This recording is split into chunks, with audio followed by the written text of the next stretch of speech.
Logan Miles is my name, and I have always regarded myself as having a relatively high tolerance for discomfort. I have worked double shifts. Amid's the heat. A charred lasagna was consumed in order to elicit a smile and make someone feel appreciated, through awkward conversations with relatives who never learn boundaries. But that night, 3 months ago, while seated in the Winslow dining room, is adorned with crystal glasses that gleam in the artificial candlelight, and the aroma of imported vanilla candles is present, I discovered that patience has its actual limits when I encountered the matriarch Delora Winslow. In her exorbitant beef Wellington, with a gentle swirl, the tyrant in a pearl necklace tilted her wineglass, allowing the deep red color to adhere to the sides. Her voice was velvety over ice as she said, "Your parents are not welcome at this wedding." Blood was present in a storybook. When she said no, she did not even glance at me. Her gaze was fixated on her vintage Bordeaux, which she admired as if it were a work of art. I was taken aback when she disclosed, juicy detail, "I have already extended invitations to a few of my closest friends to occupy their seats."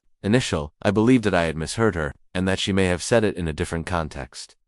But the thing about Delora is that she never jokes. Unless it is malicious, and even then, it is always cloaked in. He peered at Jasmine, my fiancée, and her expression was expressionless. She did not speak, her shoulders clenched as if she were concealing a piece of salmon that had been cold for an extended period. I did not raise a protest. I did not even exhale in my defense, and I knew it immediately. Dolores had previously expressed similar sentiments. However, this was the first instance in which she did so in my presence. I allowed the silence to persist for an extended period of time, and then I lowered my utensil and gradually folded my napkin over my head. I sat down and faced Delora directly in the eye. "Perfect," I said with a tranquility that I did not feel. "Neither do you." There was a moment of silence. In a brief moment, the silverware appeared to cease clinking, and her eyes narrowed just enough to corroborate that Delora was not surprised. Rather, she was strategically offended. "Excuse me," she said, her voice as soft and perilous as a serpent in silk. "No, two heard you just fine," I replied, maintaining a neutral tone. "If my parents are not permitted to attend their son's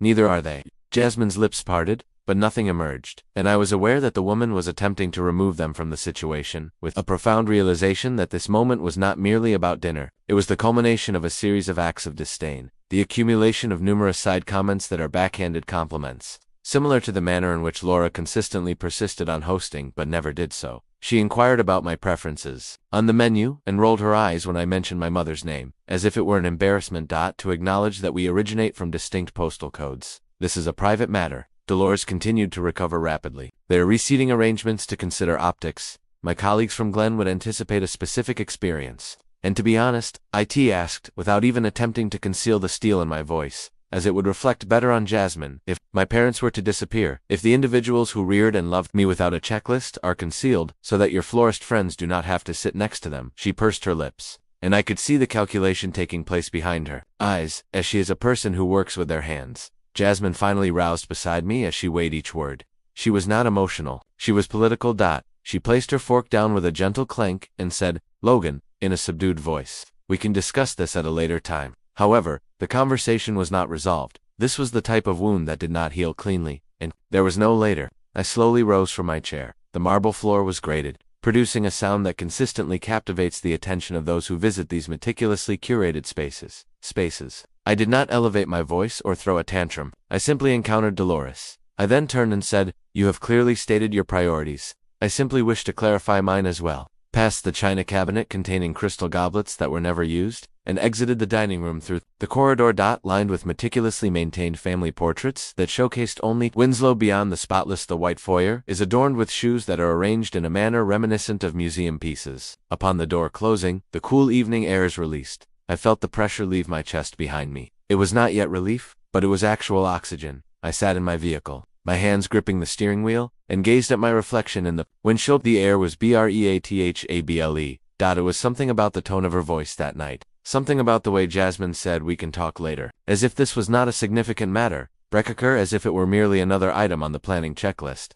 In addition to floral arrangements and seating schedules, that was the moment it dawned on me that Jasmine may have loved me, but she was not prepared to support me, not against her mother, not for me. The truth was revealed, and this indicated that she was unwilling to support me in any capacity. Consequently, I refrained from returning home immediately, and instead drove without direction, no destination, just me, the sting of clarity, and the murmur of tires on pavement, unraveling all that I had believed I had constructed with her. I reflected on my parents, Ruth and Howard, who had invested a significant amount of time in the project.